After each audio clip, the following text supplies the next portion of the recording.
علامہ مفتی تقی عثمانی صاحب کے بارے میں ایک دو جملے جو انہوں نے یزید کے حوالے سے کہے ہیں. جی انہوں نے زیادتی کی ہے، توبہ کرے وہ، اور ایسا نہ ہو کہ اگر بغیر توبہ کے فوت ہو گئے تو کہیں ان کے گلے میں آگ کی زنجیر نہ ہو جائے.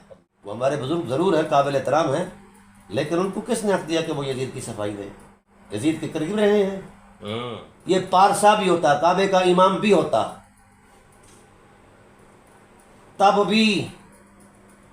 تب بھی یہ حرامی تھا. وَإِنَّا لَهُ لَحَافِظُونَ.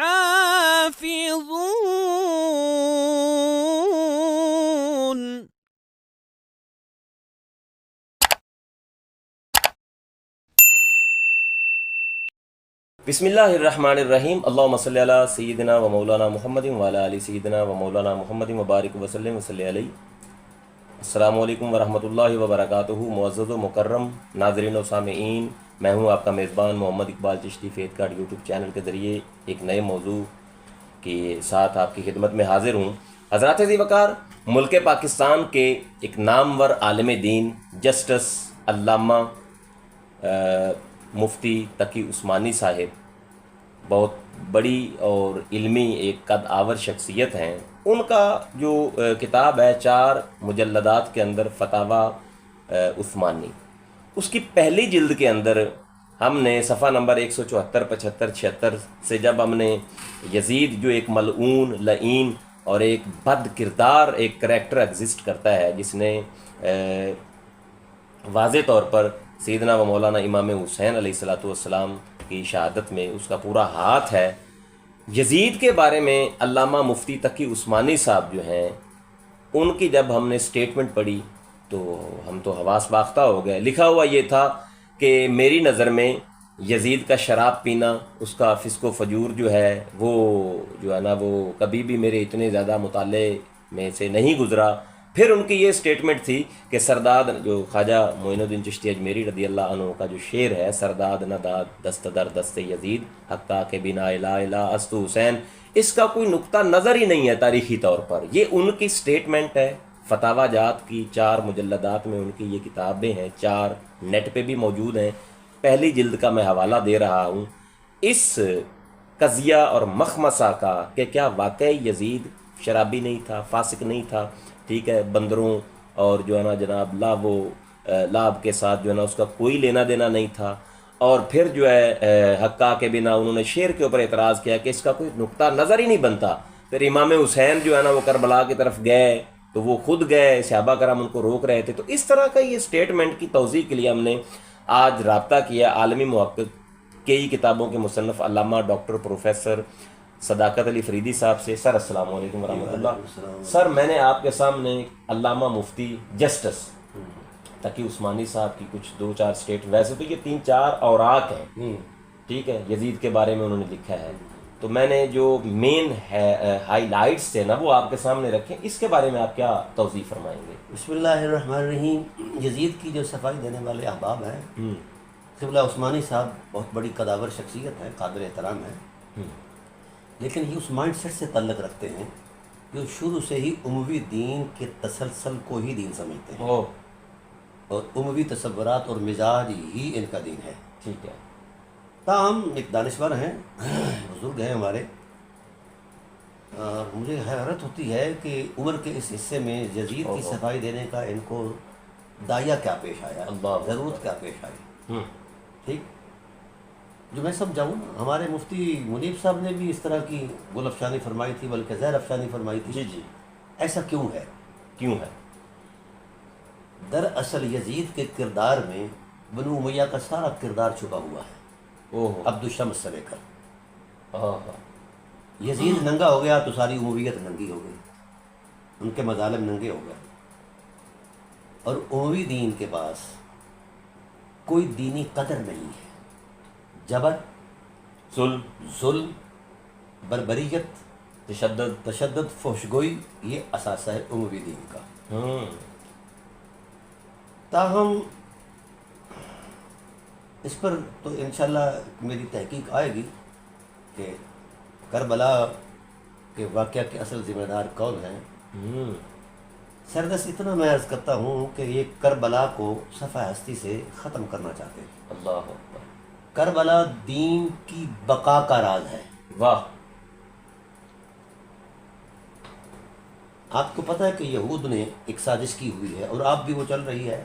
ہمارے جو یہ بڑے زیادہ پڑھاکو قسم کے لوگ ہوتے ہیں نا، ان کے لیے ایک ٹرم استعمال کی جاتی ہے سیکولر۔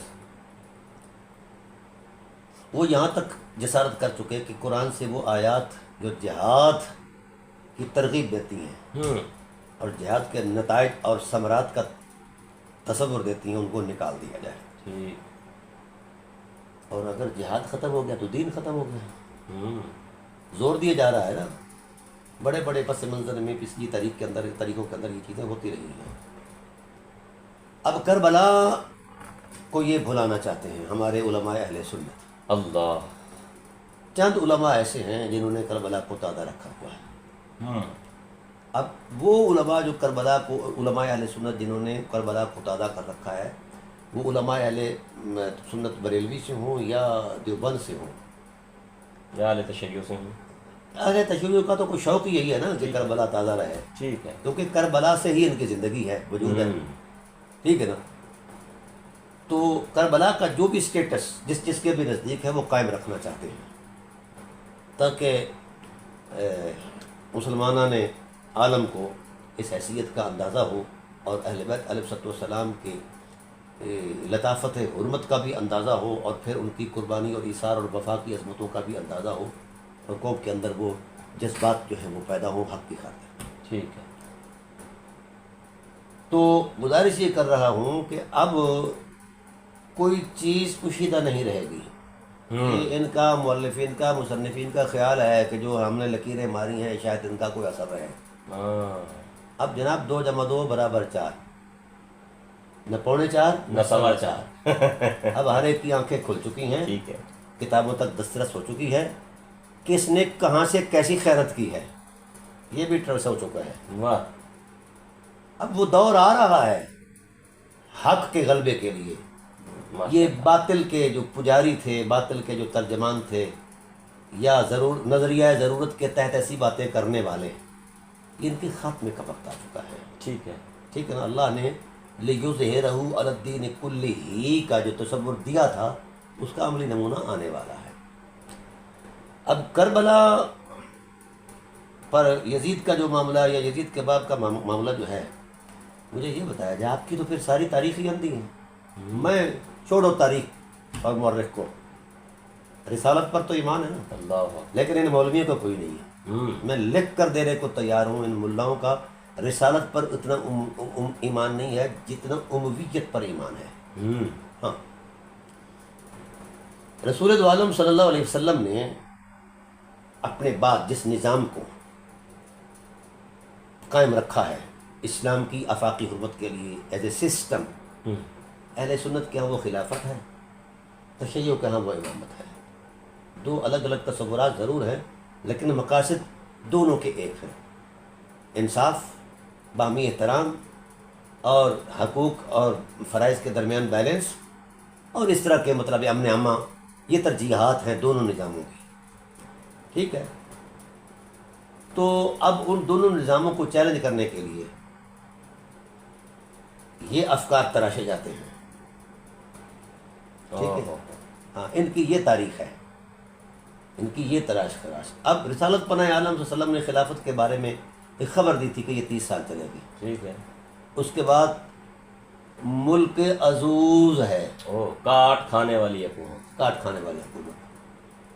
اب یہ جو ذہنی عیاش طبقہ ہے نا، طبقہ ہے علماء کا، اب اس ملک عزوز کو ایک بہت بڑی کامیاب ترین حکومت قرار دے رہے ہیں۔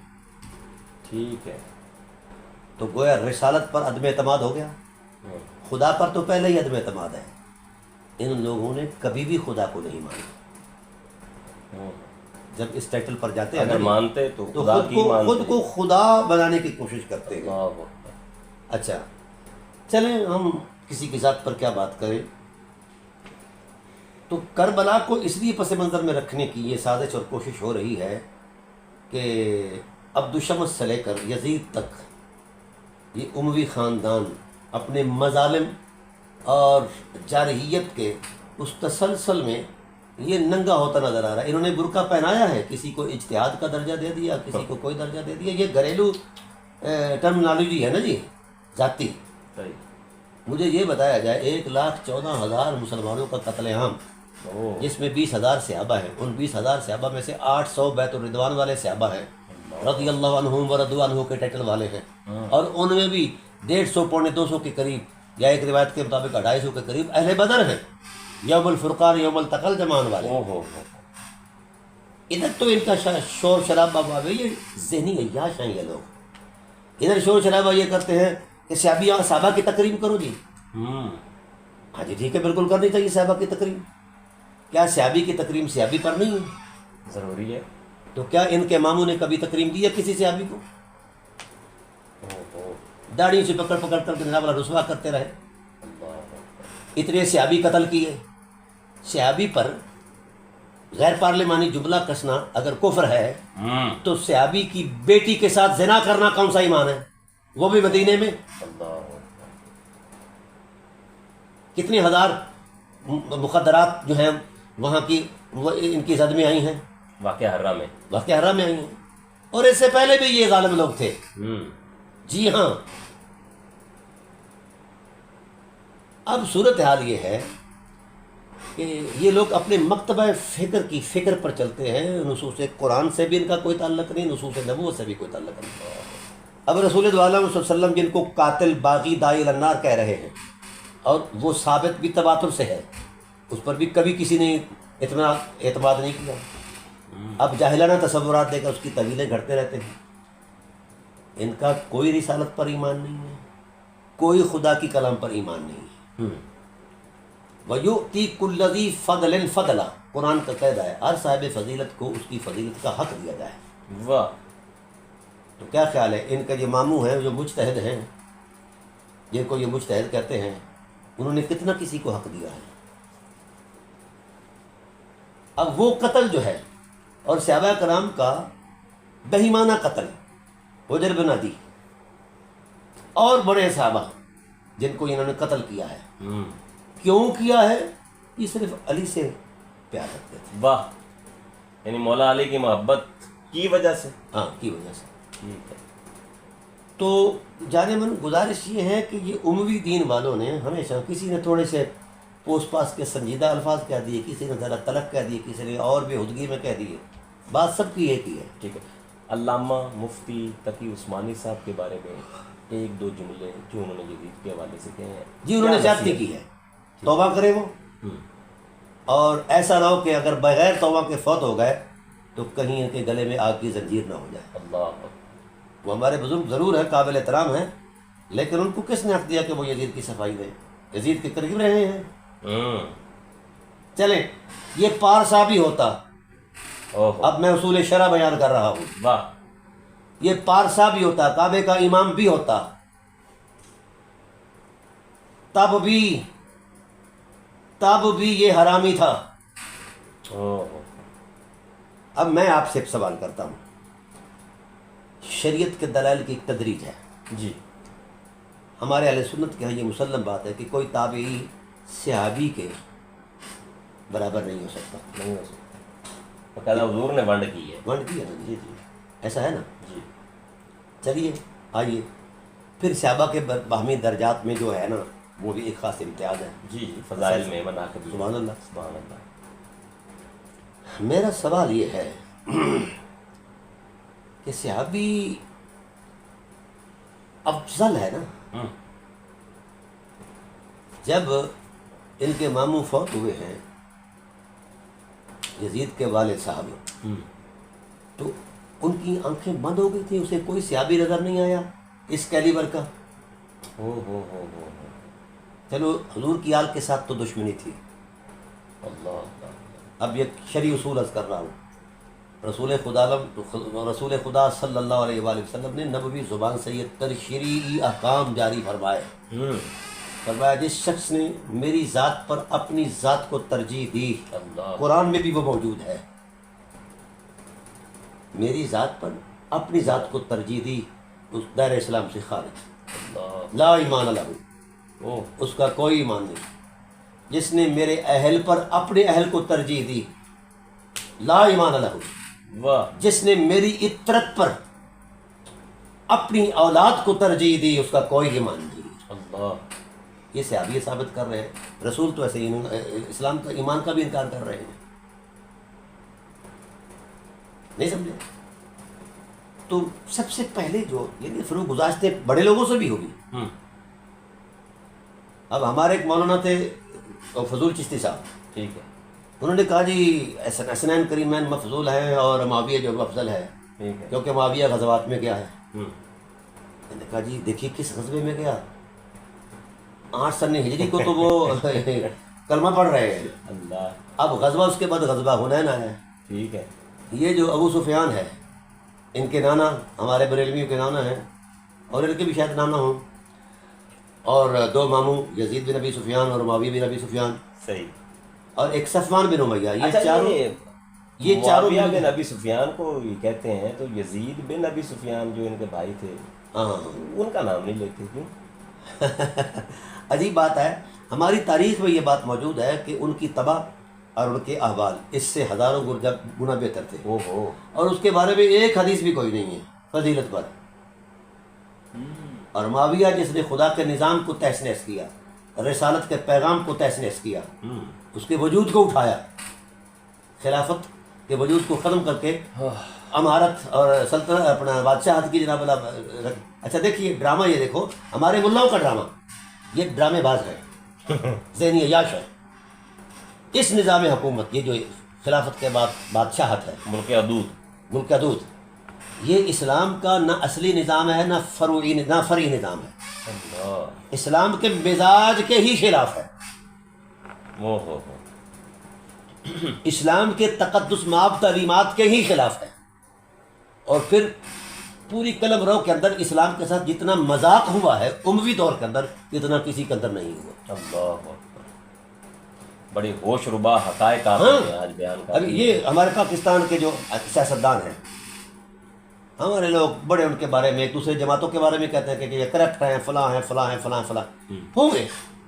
میں ان کی صفائی نہیں دیتا، لیکن یہ بھی خوف زدہ ہوتے ہیں کہ ہم کسی دینی قدر کو چھیڑیں. نہیں چھیڑتے ہیں، حالت دنیا دار ہیں. ہمارے پاکستان کے عوام ان کو کرپٹ کہتے ہیں. یہ آپس میں بھی ایک دوسرے کو کرپٹ کہتے ہیں. کسی دینی قدر کو انہوں نے نہیں چھیڑا. جو جنہوں نے دین کے ٹائٹل پر لادینیت پھیلائی. شراب حرام ہے نا جی تو مامو جان کے شاہی محل میں شراب چلتی رہی، اور صحابہ گواہ ہیں. سود حرام ہے، او ہو. مامو جان اسے حلال کرتے رہے. رشوت حرام ہے، یہ خود رشوت دیتے رہے. یہ علماء پھر اپنے سٹیجز پہ کیوں نہیں بیان کرتے؟ علماء نہیں ہیں، یہ وحشی ہیں، درندے ہیں جو حقائق کو چھپاتے ہیں.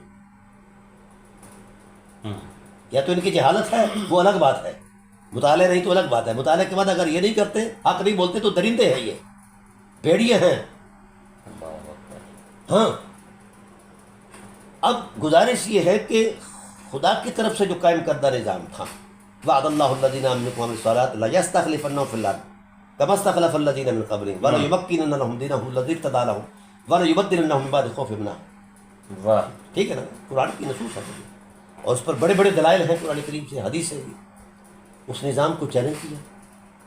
اچھا یہ دیکھو ڈرامہ ہمارے مولویوں کا. جو حضرت ابوبکر صدیق رضی اللہ تعالیٰ عنہ کی خلافت کا انکار کرے وہ کافر، حضرت عمر کی خلافت کا انکار کرے وہ کافر، حضرت عثمان کی خلافت کا انکار کرے وہ کافر، حضرت علی کی خلافت کا انکار کرے وہ مجتہد.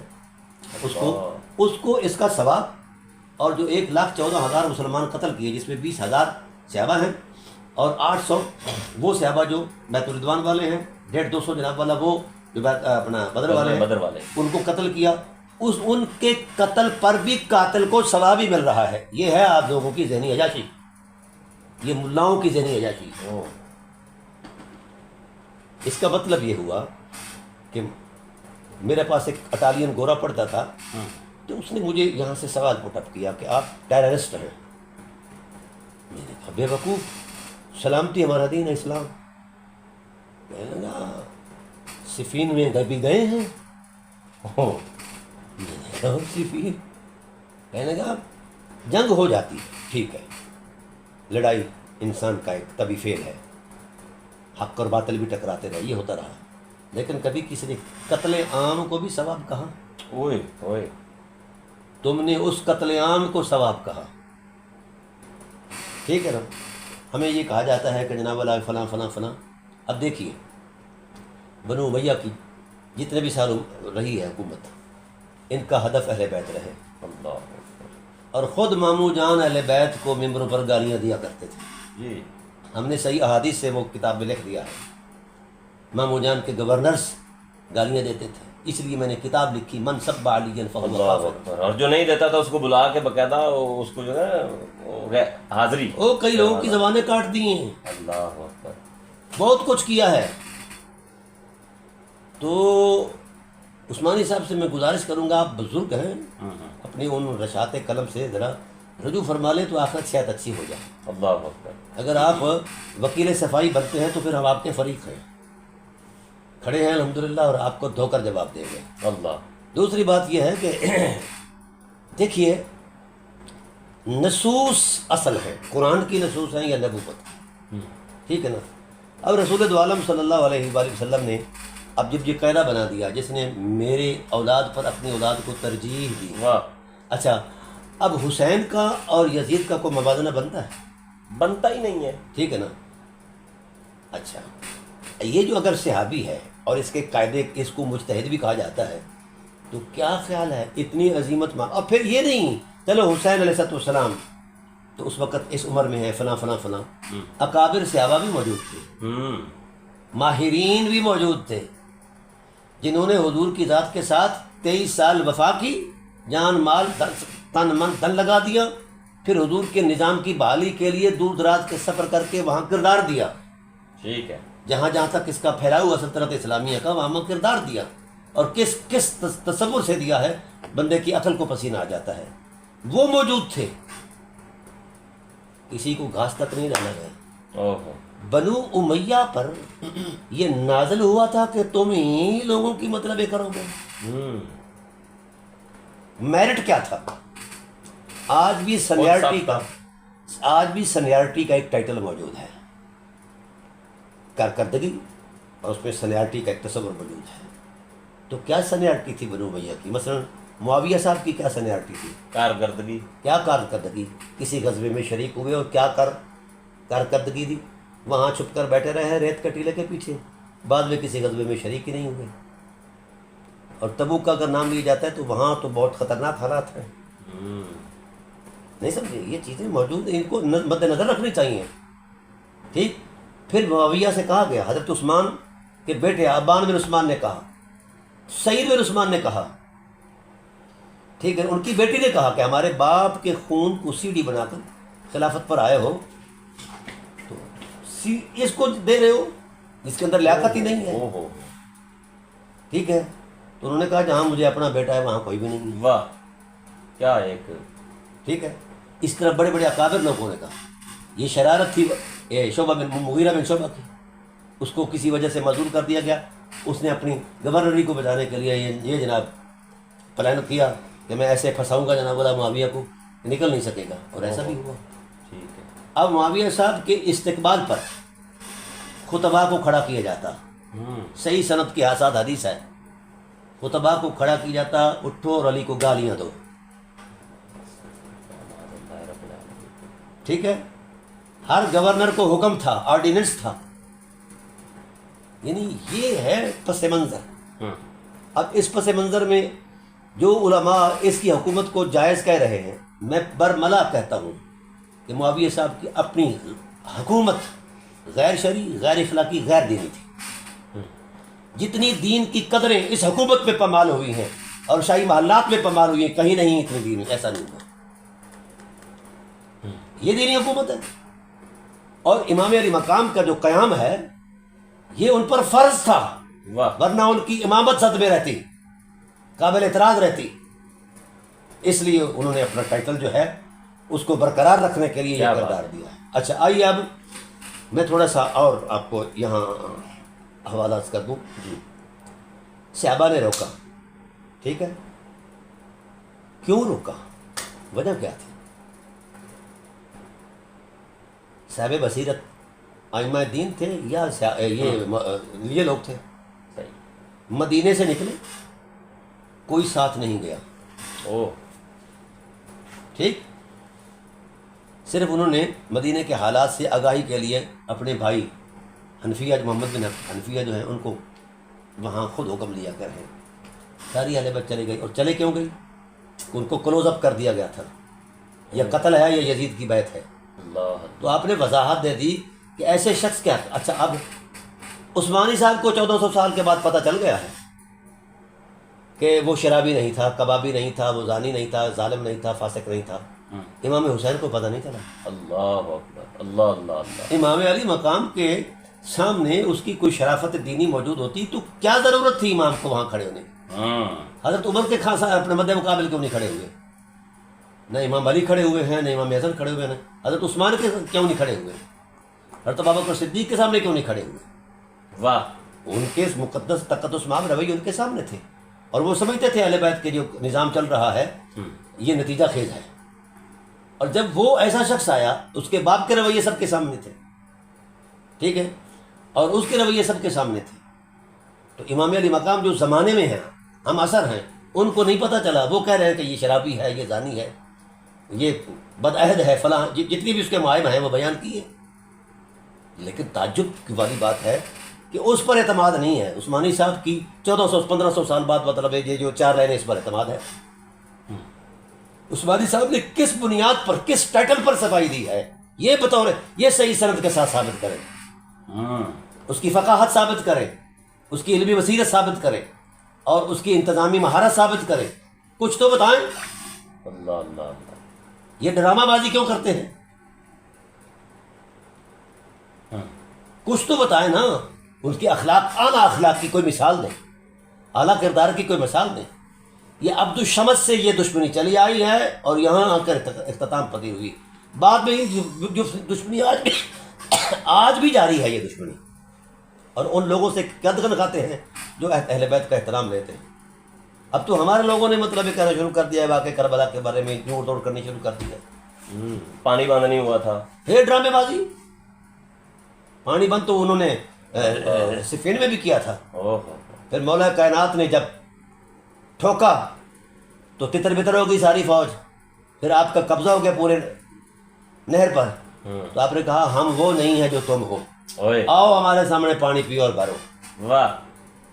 ٹھیک ہے، پتہ تھا یہ منظر بھی آپ کے سامنے تھا. مولا علی کی آنکھ دیکھ رہی تھی. سمجھ آ گئی نا جی. تو گزارش یہ ہے چشتی صاحب، ان لوگوں کو ہوش کے ناخن لینے چاہیے. مفتی منیب صاحب نے یزید کی صفائی دی تو قدرت کی نظر سے گر گئے، اور پھر چاند گاڑی سے ہی گر گئے، پھر اپنی شخصیت سے ہی گر گئے، پھر اتنے نیچے چلے گئے کہ اب انہیں کوئی نام جانتا ہی نہیں ہے. اب اگر انہوں نے یہ بات کی ہے تو ان کو چاہیے کہ وہ رجوع کر لیں، نہیں تو ان کی ساری قد و قامت دفن ہو جائے گی. یہ قانون قدرت ہے. اہل بیت سے الجھنا رسول اللہ کی ذات سے الجھنا ہے، اور رسول اللہ کی ذات سے الجھنا کفر ہے. یہ جو صفائیاں دیتے ہیں اس پر کوئی ثبوت بھی دیں. بالکل ثبوت تو چاہیے نا جی. بالکل جی بالکل. تو اس لیے ان کا یہ کہنا، اور یہ جو ایک آپ کا اور سوال تھا وہ شاہ است حسین والا. ہاں، اگر سرداد نہ داد دست صدر دست یزید حقا کے بنا الہ الہ، اس کا کوئی نقطہ نظر ہی نہیں ہے. کیا نقطہ نظر ہو؟ اب ہم بتائیں قرآن سے نقطہ نظر ہے کہ نہیں ہے؟ اللہ اللہ اللہ. مولانا صاحبان کو ہوش کے ناخن لینے چاہیے. کوڑیاں تو مل جاتی ہیں لیکن ایمان نہیں ملتا. آئے رسول عالم صلی اللہ علیہ وآلہ وسلم تشریف فرما تھے، لیٹے ہوئے تھے. ٹھیک ہے. جبرائیل علیہ السلام آ گئے اور علماء پر لعنت شروع ہو گئی. قرآن، اچھا.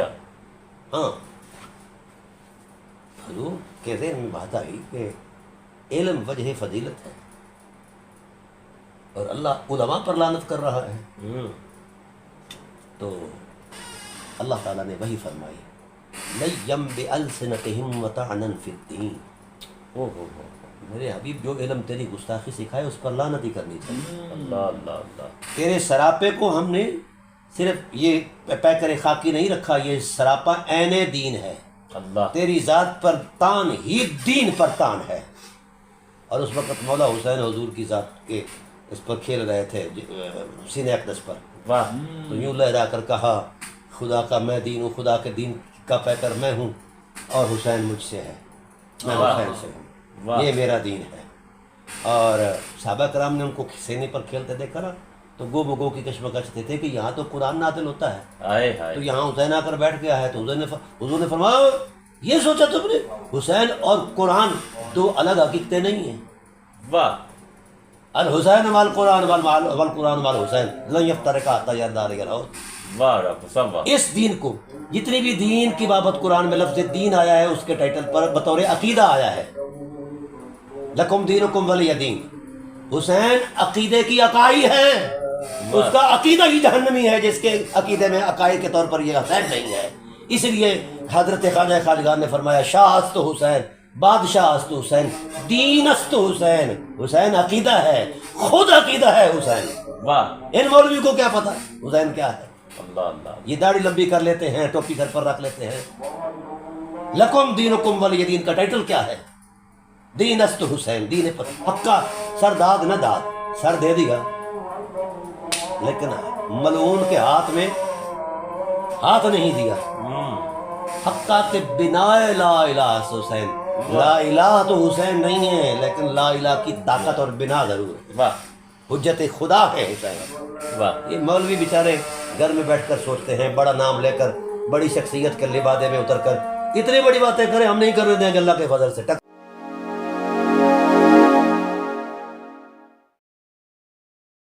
Like, comment, and subscribe.